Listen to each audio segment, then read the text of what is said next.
Hi gang, Rob here. It is the morning of 13 February 2019. Coming to you with a From the Sharpening Bench mini review on this knife. From Massdrop and designer Schwarz, we have the Massdrop Perpetua. The Perpetua, which gets its name from the state motto of Idaho, which I believe is Esto Perpetua, which means in Latin, let it be forever. So apparently the Perpetua, designed by Schwarz, dropped by Mass, and manufactured by Millet Knives in Meridian, Idaho, is designed to be a utility tool you can have with you forever. Well, I wonder if it gets it done. It's got a pretty good pedigree, doesn't it? Designed, as I said, by Schwarz, the mind who spawned the Koenig Zeneda, that screwless design knife. TJ, a very fine designer with a superb mechanical knowledge and pretty good aesthetic eye, wouldn't you say?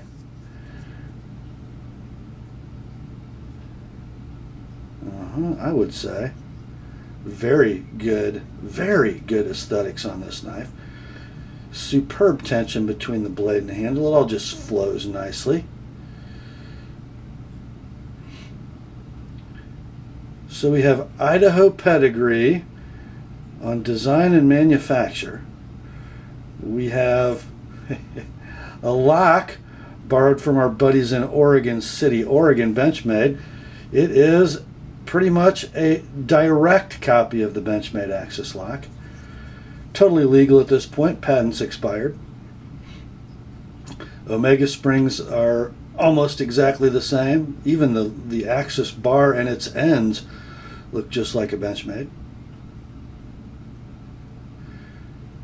The rest of the materials on the knife, heavily skeletonized stainless steel liners, gray G10 scales on both sides.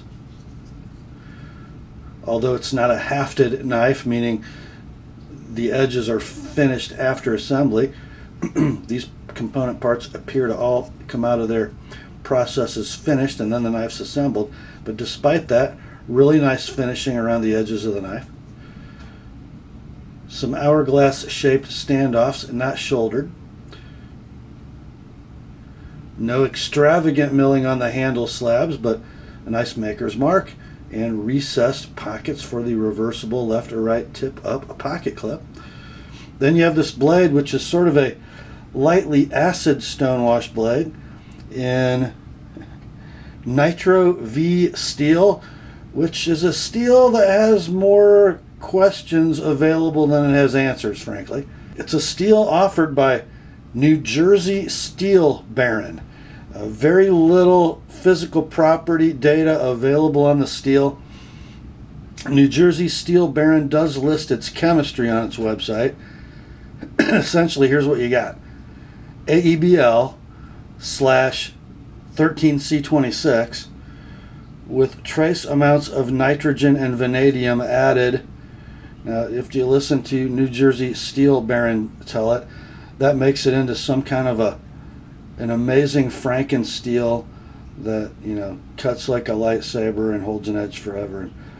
Essentially what you've got is a fairly low carbon stainless steel, just under 7 points of carbon and about 13 points of chromium, which should be adequate for rust prevention in a steel of this low carbon content. And then it's enhanced with a little nitrogen for hardenability and vanadium to keep the grain structure consistent. Okay. In sharpening this steel, and it is a From the Sharpening Bench video, I can tell you it's not difficult to remove material from. It is very finicky about taking a cosmetic finish, meaning as you get to the higher grits in sharpening, fine scratches tend to show up where they didn't once exist, and smears sort of happen. So it's hard to get a good polished finish, harder than it would be on 13C26. But does it get sharp? I think it does. Here's a little Natchez Shooter Supply catalog test.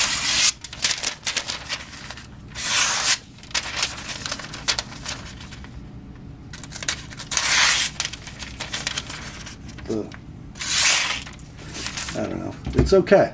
It's not, you know, I don't think it has the sharpenability of the steels it sought to improve. Let's just say that. And I kind of had to work at this a while. It just doesn't take that super fine edge that I would expect to see in a lower carbon stainless like this. So why did they use it, you might ask? I'm not sure. Remember, this is a price point knife. And we'll get to sort of the construction and the important stuff about the knife here in just a minute. But I believe the drop on these was like 80 bucks. They're selling on the secondary market for low 100s, like 120, 125 it looks like. So it's a value price knife, and it's a value price steel. Best I can tell just by comparing on New Jersey Steel Baron's website, NitroV sells for just over half of what S30V or S35VN would sell for. So you're going to make a price point knife with superb construction, superb machining,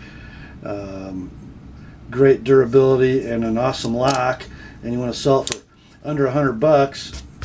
NitroV might be about as good as it gets. I don't know. You know, would 154 CM have been a better choice? Perhaps. But I digress. Just a bit of a voodoo steel without much real data, and I didn't really have fun sharpening it. So that's that. What do we got? We have sort of a modified sheep's foot blade with continuous belly. It is saber hollow ground and a very large diameter hollow, meaning the diameter of the grinding wheel that put that hollow ground bevel in is very large. So it's a gradual curve to the edge, not super thin behind the edge. This is sharpened at 17 degrees per side with a 20-degree micro bevel, and as you can see, it's not super narrow, so thicker behind the edge, let's say, than a Paramilitary 2. Maybe a little thinner than a Benchmade 940. Then you've got a pretty abrupt shoulder and a lot of flat. Certainly a blade I would have preferred to have seen in a full flat grind, or maybe even a higher hollow. 3 1/4 inches is your blade length. Let's get you the rest of the specs here. I moved my view on my phone from the specification area. Okay, so handle length is going to be 4 1/2. That's going to give us a closed length of about 7 5/8. 7 3/4, I guess. Blade stock is an 1/8 inch. Look at that.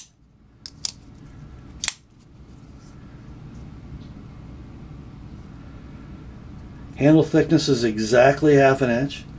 The weight listed at 4.3 ounces, and my scale is taking a vacation, so I can't verify that, but frankly, it feels lighter than 4.3 ounces. I would guess it's 3 1/2. If anybody has weighed this knife themselves, please report in the comments. But certainly a knife that its listed weight is heavier than it feels in hand in use. Let's see about balance here. Let's see.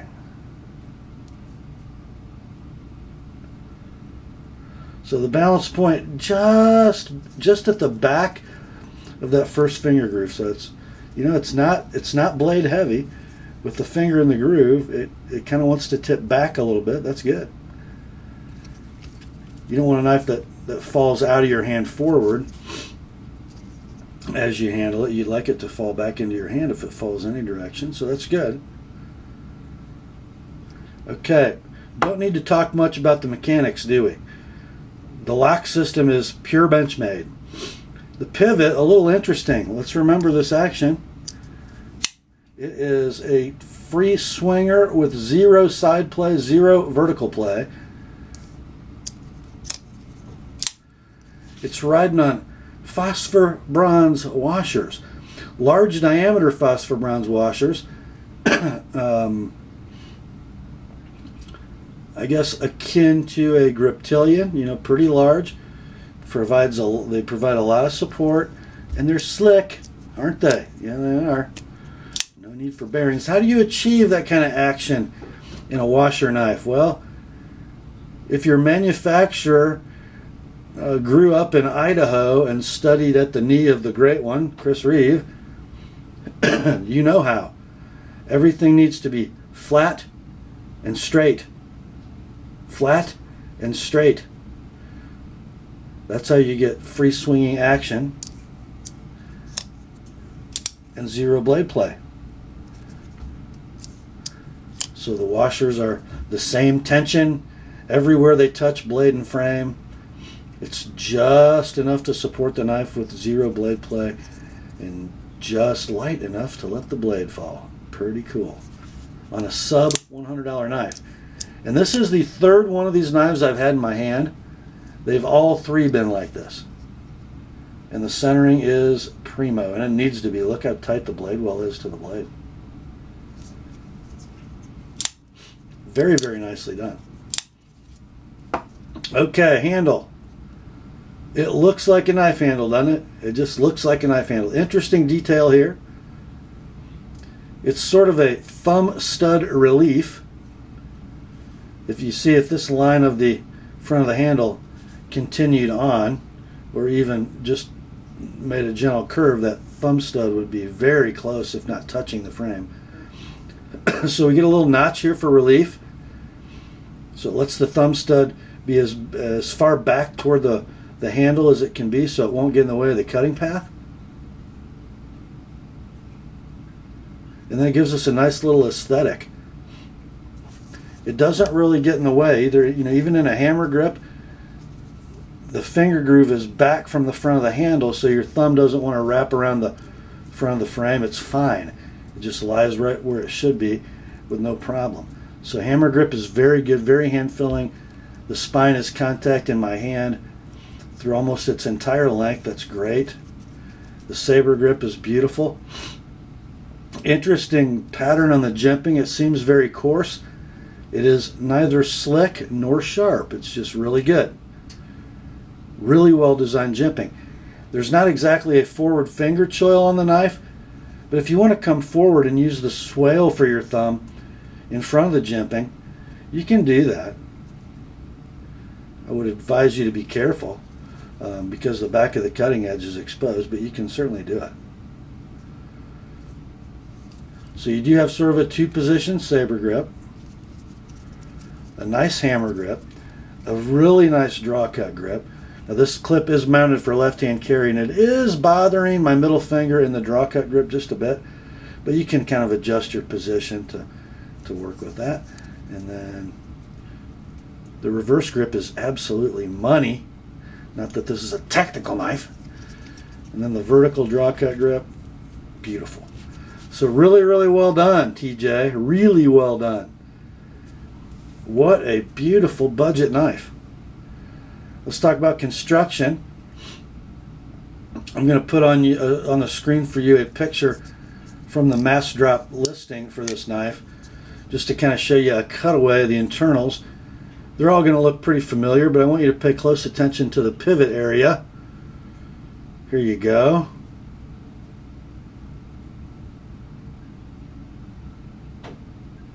Yeah, notice the pivot area. There is no retention in the design for the pivot, so it looks like it would spin in the frame. It's not shouldered, it's not D-shaped, but I'm not sure what they did to get that pivot to stay in place, but it does. In fact, I couldn't get the knife apart. So it's super, super tightly clearanced between the frame and the pivot pin and the stop pin.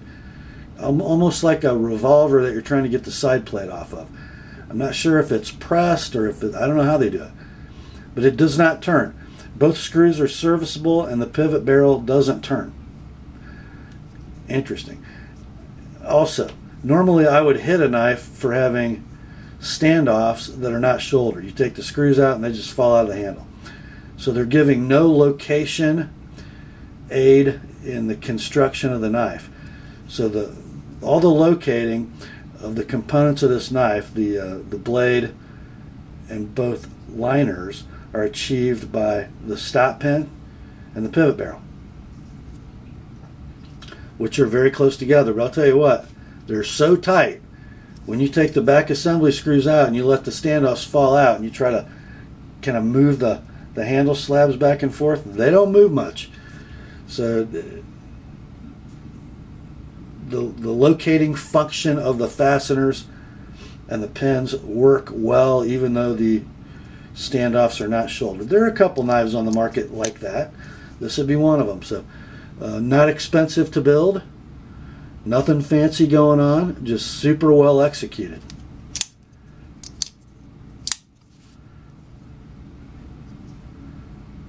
You know, if you're sort of somebody who collects more expensive knives and you kind of want a beater, you know, something you spend $100 on that you can just thrash on, this is a great option because it's going to feel like a more expensive knife.